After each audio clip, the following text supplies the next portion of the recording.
It's time for overtime. Now that's a tourist attraction. In the world of sports, it's all about the playmakers in today's headlines, from locals to the pros. Toughest son of a gun you ever met, man. That Texas gunslinger ain't gonna let nothing get in the way. With interviews from local standouts and sports all-stars across the country that will have you talking. Hear from coaches to players, sports analysts, and broadcasters who are a part of the action every day. Overtime, now with Bert Ramin on ESPN 102.3 AM 1000 KSOO, Sioux Falls sports leader.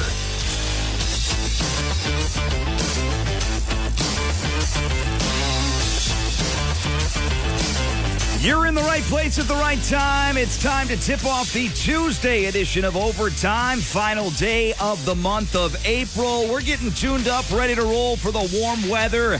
The continuation of baseball season as we continue to slog through the NBA and NHL postseason. We've got the matchup we've all been waiting for. It's the Nuggets and the Timberwolves in round number 2.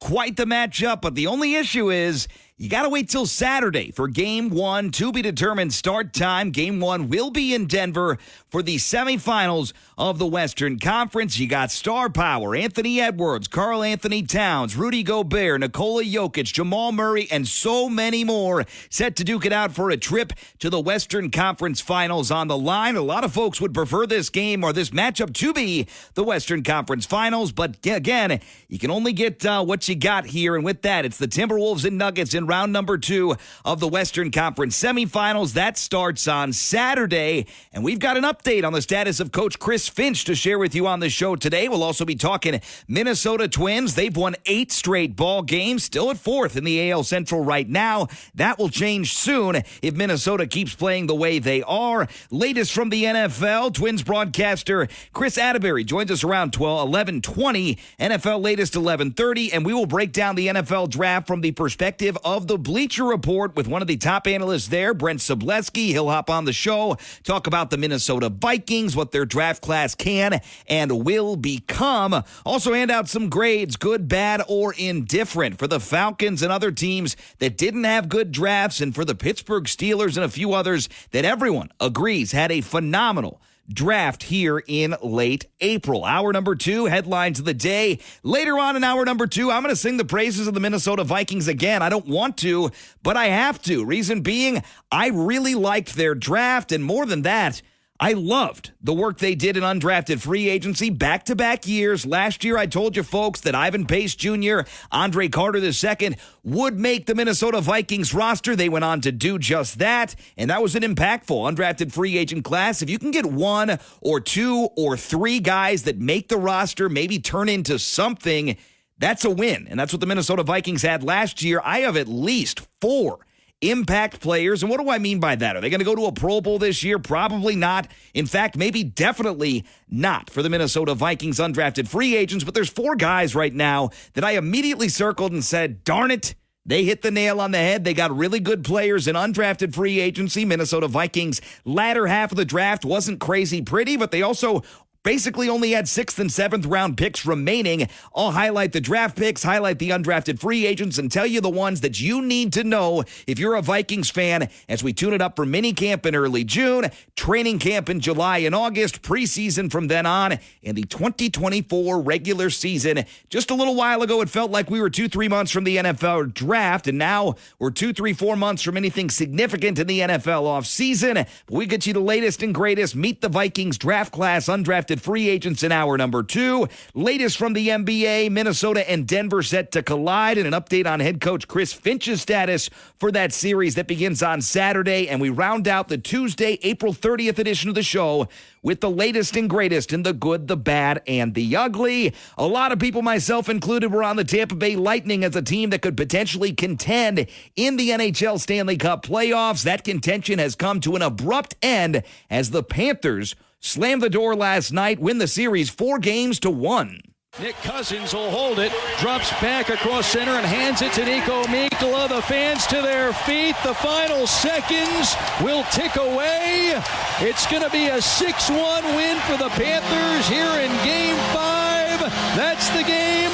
That's the series. The Panthers win this edition of the Sunshine State Showdown and punch a ticket to the second round of the Stanley Cup playoffs. 4-1 the series victory last night, dominant. 6-1 the final. WQAM with the audio there. Elsewhere last night, there were just 2 games going on in the Stanley Cup playoffs. We'll get 4 tonight. Other game last night, Dallas over Vegas 4-2 on the road. Stars equalized the series 2 games apiece. That's been a fun one so far. Tonight in the NHL, 4 total games begin at 6 o'clock on ESPN. Boston has a 3-1 series lead. They're home to Toronto. That's a 6 o'clock puck drop. 6:30 on TBS. Carolina Hurricanes also have a 3-1 series lead. They're home to the New York Islanders. 8:30 on ESPN. Avalanche look to close out the series on the road in Winnipeg against the Jets. 8:30 on ESPN. Lastly, the nightcap, 9 o'clock on TBS. Another 3-1 series slate. Vancouver is up in the series. They'll look to close it out at home against visiting Nashville. Again, that last one, 9 o'clock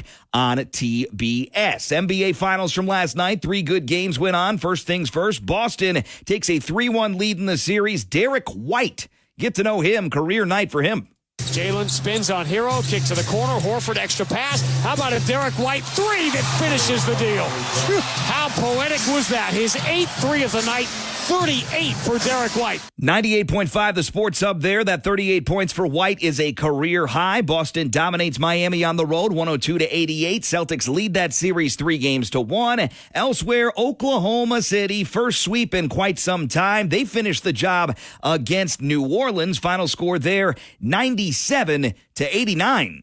The young engine that could. The Western Conference's top-seeded Thunder are through to the Western Conference semifinals, emphatically completing the 4-0 round 1 sweep of the New Orleans Pelicans. You know, nationally, a lot of people had concerns about the Timberwolves in their first-round series. I know myself and others might not have bought completely into OKC as far as being a team that could sweep another team in the first round. They do just that, and the most impressive thing to me about OKC and what they did in the first round was bringing that defense. Every single game, it seems like New Orleans was held around that 90-point mark. It's pretty darn difficult to lose when you're playing that good of defense, especially in the first round. OKC now looking to await their opponent in the next round, but they sweep the New Orleans Pelicans in round number 1. Last night's final call, WWLS, and OKC wins that series 4-0, 97-89, the final score. Big news, big game last night, of course, Lakers and the Denver Nuggets. A lot of storylines coming out of this one.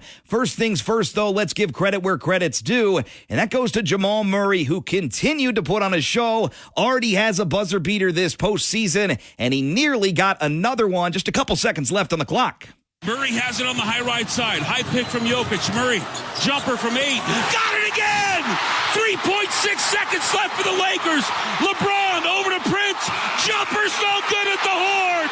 And the LA Lakers can take that L on the way out. Woo! Take the L. 92.5 Altitude Sports Radio. LeBron James goes for 30 points, 9 rebounds, 11 assists. It's not enough in a 108-106 loss to Denver. Nikola Jokic, 25 points, 20 rebounds, 9 assists. Denver wins the series 4-1. Jamal Murray, man, oh man, he was dinged up. He willed his way to play in the contest, and he hits the game winner. Nice little float shot from the lane. Good stuff, as always, for the Denver Nuggets. They punch their way on to a matchup with the Timberwolves that begins with Game 1 at home in Denver on Saturday. But again, all everybody wants to talk about is the future of the Lakers, the future of Darvin Ham, and of course, the future of LeBron James. Here's Brian Windhorst on if we saw the last of the legend LeBron James. I do not think that it will be. However, I do think that LeBron intends to opt out of his contract and become a free agent for the first time since 2018. Number one, because I think he wants to see what the Lakers do around the draft. They have potentially 3 first-round picks that they can trade, a couple of contracts that they can package with it to upgrade the team. You remember that they did not make any significant upgrades to this team at the trade deadline. LeBron did not forget that. Number 2, as you may have heard, his son Bronny may be, and I expect to be, in this draft. The Lakers, I think, will keep their draft pick. LeBron has expressed an interest in possibly playing with his son. The Lakers will have potentially 2 chances to draft him. And number 3, I think that there's some features that he can put in a new contract. Number 1, if he opts in, he only gets 1 year and $50 million. He could potentially get multi-years. And also, he does not have a no-trade clause in his contract. There's only one out there in the NBA. It belongs to Bradley Beal. I wouldn't be surprised if he'd like to lock that in as well. Brian Windhorst on the future of LeBron James. Might not be the last game we'll see him, but maybe the last game we'll see him in a Lakers uniform. We'll wait and see. Pretty interesting offseason ahead for the Lakers, LeBron James, and the broader NBA. Now, it's not the opinion shared by everybody. Chris Canty says LeBron James is staying put in L.A. Yeah, LeBron James is going to stay with the Lakers. But he's got to be able to have maximum leverage in an offseason where he's got so many moving parts, where he's trying to not only bring over the pieces that he needs to compete in the West, but also trying to find an avenue for his son to join the team. So, there's a lot that's going on, and so I think LeBron James wants to maintain maximum flexibility in order to check all of the boxes in terms of his offseason goals. We'll wait and see. Denver moving on 4-1 the series, 4-2-1 the series final there. Denver will meet Minnesota. That series begins on Saturday night. Time right now is to be determined. Tonight in the NBA, Sixers at Knicks. Game 5. The Knicks hold a 3-1 series advantage. That tips off at 6 o'clock on TNT. Magic at Cavs, 7 o'clock on NBA TV. Series tied 2 games apiece. Pacers at Bucks. The Indiana Pacers go for the series win on the road in Milwaukee. 8:30 on TNT tonight, where the Pacers hold a 3-1 series advantage. Major League Baseball, Cubs have played pretty darn good lately. That didn't change last night. They moved their record to 18-11 on the season. Christopher Morel, another big at bat. 3-1, high in the air, deep left field. They gave him something to hit, and he hits it out of the yard. Christopher Morel gives the Cubs the lead. Cubbies win 3-1, 18-11, their new record. Other finals, Kansas City lost to Toronto yesterday on the road 6-5. Royals are 17-13. Milwaukee shut out at home to visiting Tampa 1-0. Brewers are 17-11. And the Minnesota Twins keep on winning. He's hit safely in 7 of his last 8 and 4 straight. And he hits this ball a ton. Hide your dog. That ball is gone into the bleachers for a home run. We're all tied up at 2-2. Carlos Santana still hot. Nice blast there for Santana. Final score 3-2. Here's the final out of the day by one of our hometown favorites. Runners on the corners for the White Sox. Danny Mendick is the tying run at third base. Braden Shoemake is the winning run at first base. He runs. The 0-2 swung on and missed. He struck him out, and Caleb Thielbar and the Twins will shake hands on their 8th consecutive win. 15-13, the new record for Minnesota. Audio there courtesy of the Minnesota Twins radio network. Griffin Jacks earns the W. He's 2-2, and it was the second save of the season for former South Dakota State pitcher Caleb Thielbar. Today and tonight in Major League Baseball, Cardinals and Tigers will play 2:40 and 5:40 the start times. Other matchups today, Rockies at Marlins, Royals at Blue Jays, Cubs at Mets, Rays visit the Brewers, and the Guardians on the road down in Houston for the Astros. That late one, a 7:10 start time. Twins at White Sox, game 2 of this specific series from the south side of Chicago. 6 o'clock pregame coverage, 6:40, the projected first pitch time tonight from Chicago. NFL, next up for the league is minicamp, and the Minnesota Vikings minicamp running in early June, the 4th through the 6th. But, of course, still a lot of news and nuggets and controversy coming out of the NFL draft. First things first, Adam Schefter talking about the young quarterbacks, which quarterbacks could start right away.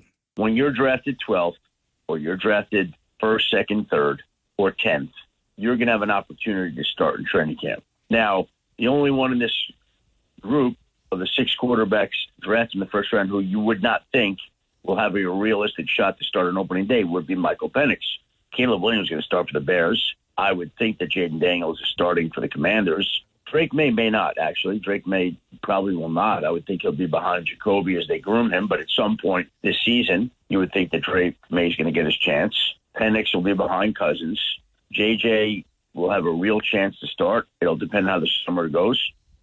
And Bo Nix will have a chance to start. It'll depend on how the summer goes. 6 quarterbacks taken in the top 12 picks. Definitely a lot of expectation. And J.J. McCarthy, an opportunity to rest and learn behind Sam Darnold. That's at least our assumption right now. But if McCarthy comes into training camp, mini camp, looks prepared, looks ready to go, and is starting to figure the game out at a good level, would not surprise me if he's the day one starter. But the Vikings do have a $10 million insurance policy in the form of Sam Darnold. If McCarthy is not ready to go, Darnold can trot out there and do his best to resume his career as a starting quarterback of the NFL. I would bet on Darnold for now, and I would imagine we'll see J.J. McCarthy 5, 6, 7 games into the regular season. By far the most unpopular pick of the first round of the NFL draft for one reason or another was the Atlanta Falcons selecting Michael Penix Jr., quarterback out of Washington, at number 8 overall. Adam Schefter adding another layer to the controversy that the Falcons drafted a quarterback before they even got their high-priced quarterback Kirk Cousins on the field for the first time. I got no problem with Michael Penix, the player. But the circumstances around it, you can obviously debate. I think they could have traded back and gotten the guy anywhere in front of 13. Now you say, well, maybe they couldn't have. Well, the Jets wanted to trade up to 8. The Jets would have traded, and the Falcons could have slid back to number 10 at the very least and gotten, let's say, an extra 4th. The Bears weren't taking Michael Penix at 9, so go to 10, get Michael Penix, get an extra 4, and go pick another defensive lineman. They didn't do that. So, there's some things like that you could debate. Really tough stuff for the Atlanta Falcons. Their biggest need, and this is according to anywhere you read, and their biggest need coming into the draft, and I've got a buddy that's a big Falcons fan. He said, hey, don't give me a corner, don't give me a linebacker, give me an edge rusher, pass rusher, whatever. We need help getting after the quarterback, and instead of going after the quarterback, they ink a second quarterback and another high-priced guy, first-round pick, fifth-year option included. We'll wait and see how it shakes out in Atlanta, but definitely an interesting scenario unfolding in the wake of round number 1. Those are your scorecards and highlights from last night across the sports world. As we move into your Reliabank headlines of the day, biggest news of the day in our neck of the woods, University of South Dakota Athletic Director John Schemmel has announced the hiring of Carrie Amy as the 12th women's basketball head coach in program history. I'm so excited to have Coach Amy joining the Coyote family. She's a proven winner. Her energy is infectious and is matched only by her passion for teaching and impacting the lives of young women she coaches. A press conference introducing Amy will be announced at a later date. The coach coming over via the University of Idaho, coached there for a year. She's compiled a career coaching record of 248 and 121, win percentage of 672 over 12 years as a head coach, led University of Nebraska Kearney to 3 straight NCAA tournament appearances and reached the NAIA Final Four with Hastings College. That's the place she began her head coaching career. In all, Coach Amy brings 20 years of coaching experience and has tallied 12 20-plus win seasons on the bench. Very exciting stuff. And again, intro press conference to be determined. More info there, goyotes.com or ESPNSiouxFalls.com. South Dakota State softball Shannon Lacey and Emma Osmondson were recognized by the Summit League yesterday. Lacey was tabbed as the Ticket Smarter Co-Peak Pitcher of the Week, and Osmondson was named the Ticket Smarter Peak Performer of the Week by the conference office. Lacey recorded 2 complete game shutout wins over the course of the past week, and the senior pitcher was stellar in the circle, going all 7 innings in SDSU's 7-0 midweek win over Minnesota on Wednesday, then put together a solid 5-inning performance in another shutout win over St. Thomas on Saturday. Osmondson put together another impressive week while helping lead the Jackrabbits to 3 wins. Majority of SDSU's 7 runs in the victory over the Gophers on Wednesday came off the bat of Osmondson. Senior right fielder went 2 for 4 from the plate, 3-run triple, and an RBI double in the game. Very fun stuff. And again, the awards keep rolling in for Tori Kanishi, for Shannon Lacey, Emma Osmondson. Great stuff for SDSU softball as they gear it up, closing out the regular season this weekend. Jackrabbits head to Omaha to face the Mavericks, beginning with a doubleheader starting at 3 p.m. on Friday. Andrew Martins of Augustana men's track and field was named the NSIC Athlete of the Week for the second time this season. The junior from Sioux Falls Lincoln High School at the Drake Relays, Martin played a key role in a multitude of events, ran the 400-meter hurdles in a time of 42.64 seconds, was part of the 4x100 team that ran a 4.264, and in the 110-meter hurdles placed third with a time of 13.97 in the prelims. Congratulations, Andrew Martin, Sioux Falls native, as the NSIC Athlete of the Week, announced yesterday by the conference office. 14th rated Augustana baseball got back on the right track yesterday, back to their winning ways, knocking off Minnesota State 3-0 on a Monday afternoon contest at Boyer Field. The win moves the Vikings to 36-8 overall on the season and 27-6 in the NSIC. Augie will be back in action this Wednesday afternoon. Doubleheader at Northern State. First pitch for Game 1 is set for 2:30 in the afternoon. Now just 5 games remaining in the Vikings regular season. Surely a team that can compete down the stretch in the postseason and beyond, rooting for those Vikings and those USF Cougar baseball and softball teams as they conclude their regular seasons. We take the break talking some more baseball when we come back. Twins broadcaster Kris Atteberry joins us in about 2 minutes here on this Tuesday edition of Overtime. Don't go anywhere. We're back with more of the show after this.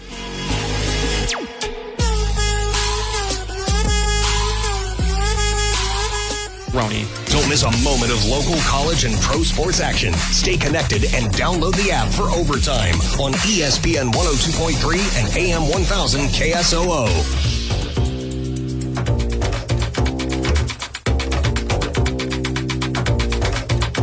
Right back with you on the Tuesday edition of Overtime. Minnesota Twins baseball continues. Game number 2 of the series from the south side of Chicago this evening. 6 o'clock, the pregame coverage. 6:40, the official start time tonight. Twins have won 8 straight games. No other team in the American League has won more than 2 in a row right now. Up and down start to the season. A lot of ups lately, and here to break that down, Minnesota Twins radio broadcaster Kris Atteberry joins us now on the ESPN hotline. Kris, my friend, welcome back. I feel like I'm catching you on a pretty good day to talk Twins baseball. How you doing? Yeah, we're team's playing well. It's a sunny day here in Chicago, and hoping to make it 9 in a row. So yeah, good times right now. And I asked you off air, and I know I got your answer, but I figured you could share with the audience as well. Is it a mixture? Is it more about the bad opponents? Is it more about some improvement that you've seen, or a little bit of both sprinkled in over this 8-game win streak? Well, it depends on who you ask. There's one school who would just tell you it's the sausage. Yep. I would lean towards the fact that it's probably a mixture of the Twins are playing a lot better and getting a lot healthier, and the teams that they're playing against they're not great teams. And let's be honest about it. They've won 8 in a row, and they've won them all against teams with sub-500 records after playing 20 straight teams with winning records. But it's not just that the White Sox and the Angels aren't playing well. I mean, the Angels last night, after the Twins swept them, whipped the Phillies, who are a very good team. And after the White Sox limped out of Target Field, looking like they might never win again, they swept Tampa Bay. So there's a combination here. The at-bats have just been consistently better. I think Ober, Ryan have been really, really good anchoring the rotation, and the bullpen's been lights out. And then you work back first Kepler and now Correa, and today I expect Duran to be back. And I feel like the team managed to weather the storm of poor offense and not playing well early, all the injuries. They're back above 500, and now they're getting closer to full strength. Let's spotlight some individuals that are making it happen. You talked about a lot of names just then and there, but Eddie Julian, 7 home runs, leads the team so far. What have you noticed about him so far this season and that's leading to success and the ability to lead the team in one of the more important categories?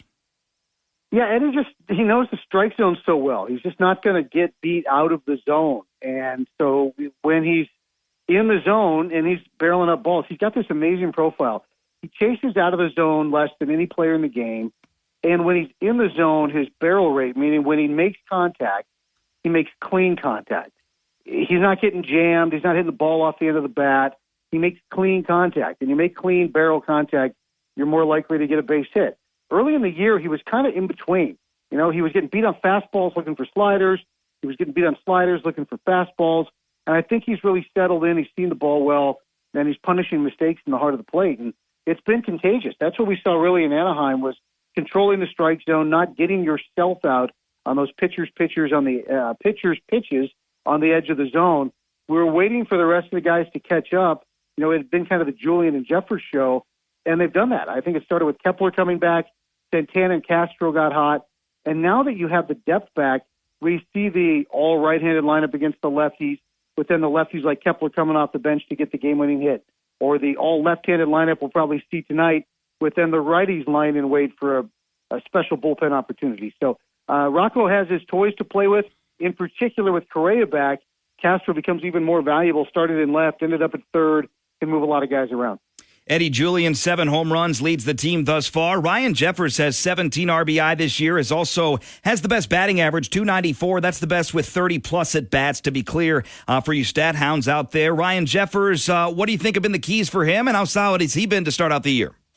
He's been really good, and he's such a confident dude. Like, even when he wasn't playing well, Ryan Jeffers in his head thinks of himself as an all-star player.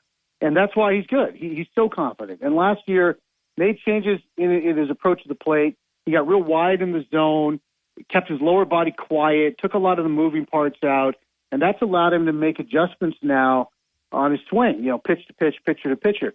The funny thing is, he started the year like 0 for 11, and they were all little toppers on the infield with an average exit velocity of like 70.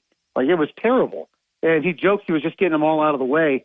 So even now, as he's leading the team in a lot of offensive categories, having a great at-bats consistently, oddly enough, his exit velocity is one of the lower ones on the team in terms of his average exit velo. But when he has hit him, he said, well, he's funny because he's the guy who gets the pop-up that turns into a double, who gets the ground ball where nobody's home. Like, he's just right now riding a heater in that regard.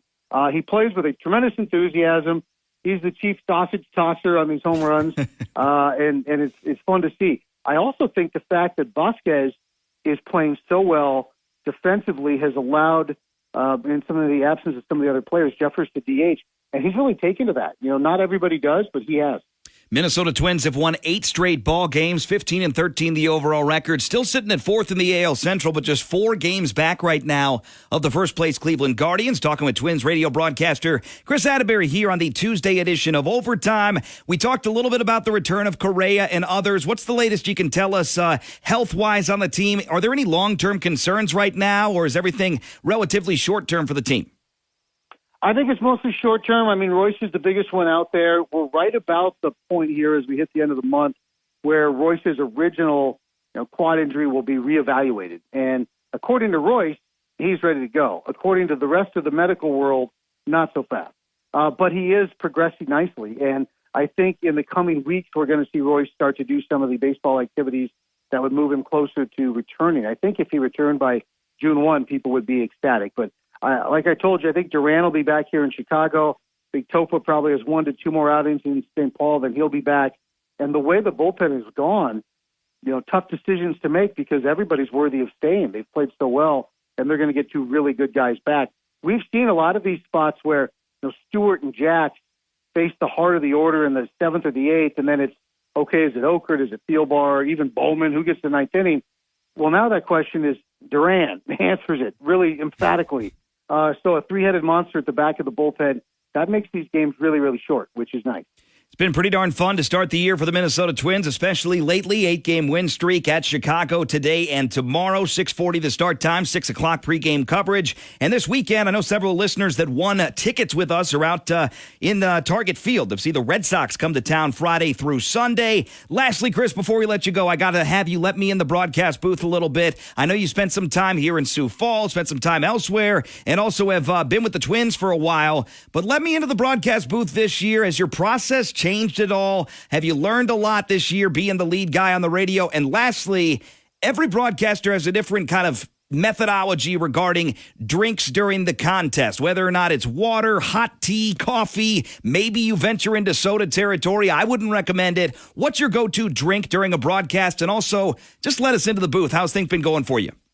Well, it's been really fun for me. And I will say, honestly, I don't think I have changed much. It's actually kind of weird to say, but it's much easier than the job I used to have. Yeah. It was a whole lot harder doing 3 games once a month, and also the pre and the post is just so labor intensive in terms of always working ahead and having to have the interviews and being on other people's schedules.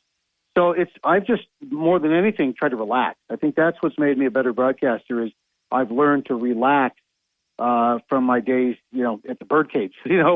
So relaxing's key. The fun part for me has been I have 3 different partners who are all incredibly different people and have different experiences. Danny, obviously, is my main guy. He's amazing, and he's Danny. He's unique. He's one of a kind, and he makes our broadcast in so many ways. And then there's Paul Molitor, who's a baseball genius, and then Glenn Perkins, who not only is a 3-time All-Star, but a local guy like Paulie, and also is really tapped in still with a lot of the new stuff and the technology, and is a pitcher. Like, it's been fun on this road trip to work with a pitcher because that's a completely different perspective than we have with Paul or with Danny. So it's been awesome. As far as the drinks, Glenn and I were actually talking yesterday about purchasing a traveling coffee machine to keep in the booth with us. That's the point we're at. I drink a lot of coffee. I'll chug water as well, a lot of bubbly water. My mark on the Twins when I'm long gone, it will be that I brought bubbly water to the airplane and made it cool because nobody used to get it. I would be the only one drinking it, and Provis would laugh at me and tell me I was an elitist. And then I caught him one day pouring the bubbly water into his Aquafina bottle, and now everybody's drinking it. So that's my one mark. I'll drink soda. I won't drink milk. That's one thing, because I'm not 8. But I don't drink milk. They told me when I was young it coats your throat and all that stuff. So I stay away from anything like that. But on a hot summer day, I will pound a Diet Coke or 12 during the game, and but mostly coffee. I drink a lot of coffee. All right, coffee and I spill a lot of coffee. All right, well, me too. Bubbly water aficionado, Twins broadcaster Kris Atteberry, the Twins broadcast booth, soon to be sponsored by Nespresso or something like that. Twins broadcaster Kris Atteberry, appreciate the time as always, my friend. We'll do it again soon. All right, take care. All right, lot to look forward to for the Twins. It's been fun lately. I know it was a little bit of a frustrating start to the season with the losses, with the injuries, with the inconsistency, and the lack of offense. That has changed in a hurry over the last 8 games, hoping to make it 9 in a row today as the White Sox play host to the Twins. Again, you're home for Twins baseball right here on ESPN Sioux Falls. We're going to take a break. When we come back, very quick news update from the NFL, and then we got to get to Brent Sobleski of the Bleacher Report at about 11:40-ish on today's program. Back with a quick break into the NFL, then we'll talk Brent Sobleski about the Minnesota Vikings, the Atlanta Falcons, and everything you need to know in the wake of the NFL draft that's coming up next on this Tuesday edition of Overtime.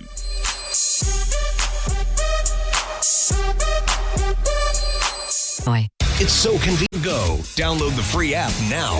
This is ESPN 102.3 and AM 1000 KSOO, Sioux Falls sports leader.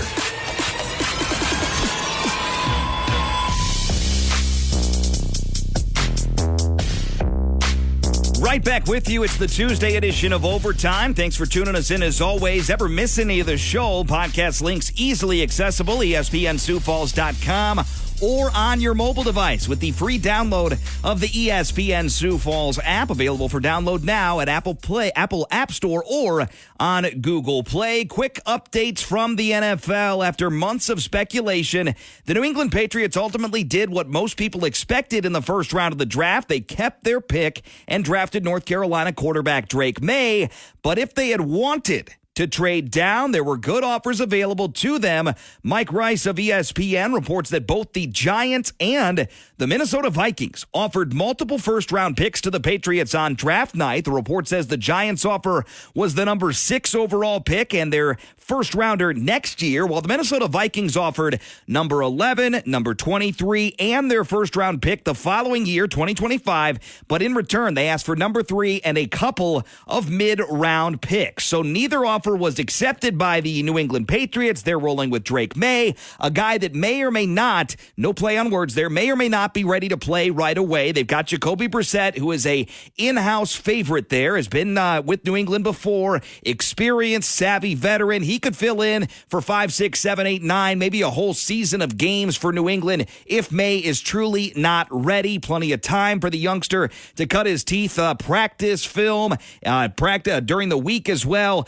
but maybe not ready for game day just yet. The Vikings did put an offer out there to trade up to number 3 for Drake May. Broncos legend on the defensive side is calling it a career. Cornerback Chris Harris hoped to catch on with the team last year, but never got the call, and that has not changed this offseason, so Harris has decided to hang up his cleats. Harris told Chris Thomason of the Denver Gazette that he is retiring from the NFL after, quote, being able to accomplish pretty much everything during his playing career. Harris signed with the Broncos as an undrafted free agent back in 2011, spent 9 seasons in Denver, first-team All-Pro, and was part of the team's Super Bowl 50 championship team en route to earning a spot on the NFL's All-Decade team for the 2010s. Again, undrafted free agency has become a big, big deal in the National Football League. Chris Harris, just the latest undrafted free agent to go on to a Hall of Fame caliber career. Will he be a Hall of Famer? Anyone's guess, but certainly a Denver Broncos Ring of Honor candidate,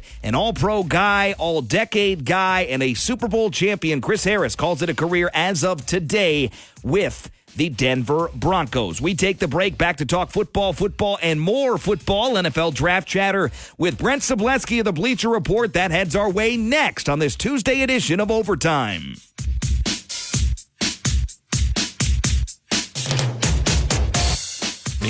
college hoops and NBA basketball, the NFL and Major League Baseball. It's all here on ESPN 102.3 and AM 1000 KSOO, Sioux Falls sports leader.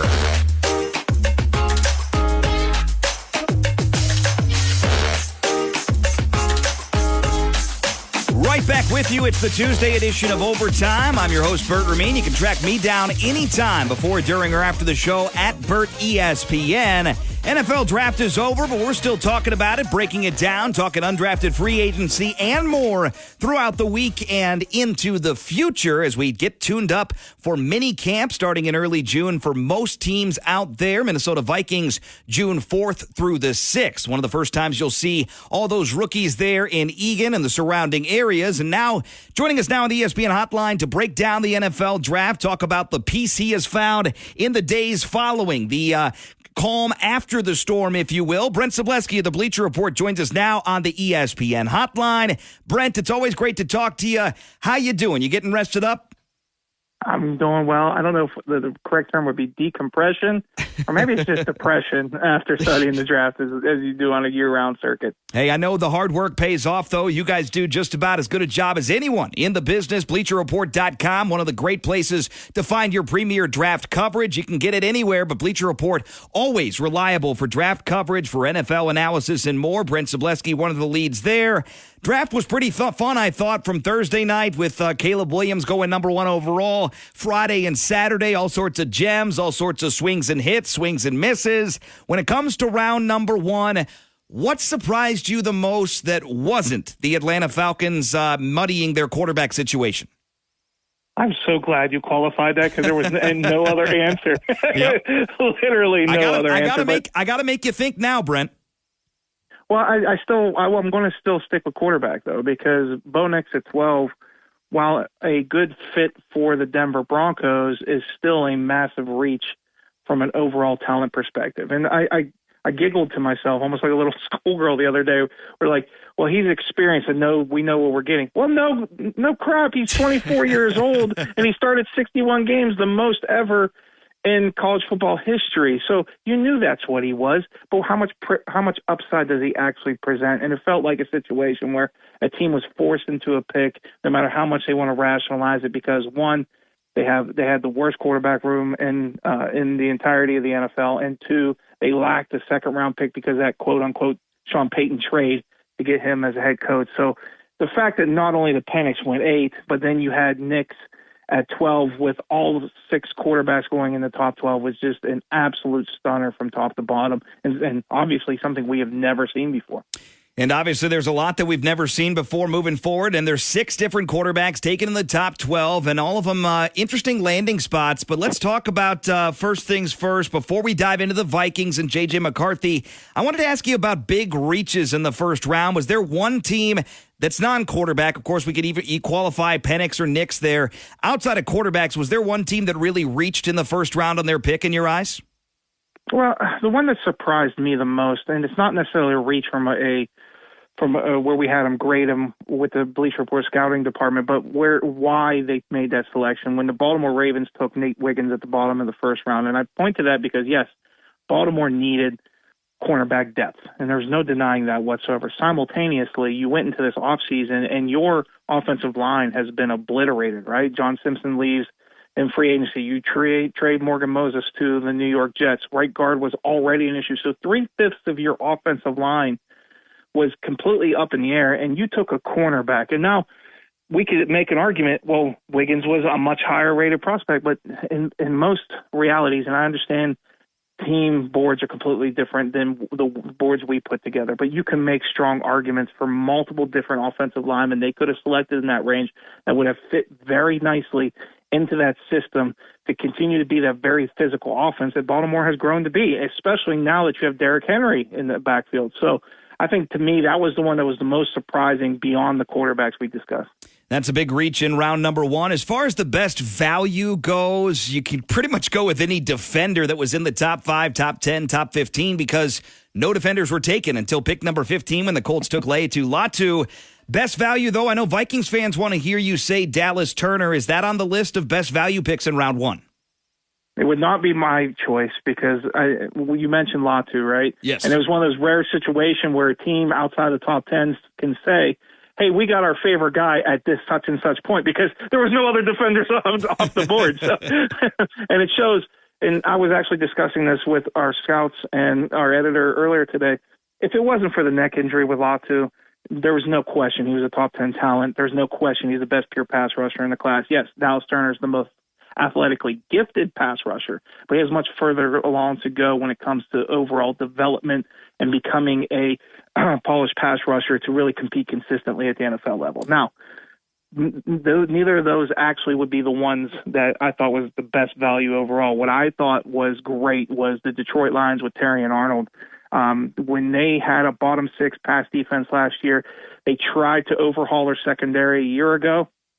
Didn't work out, albeit due to injuries mainly.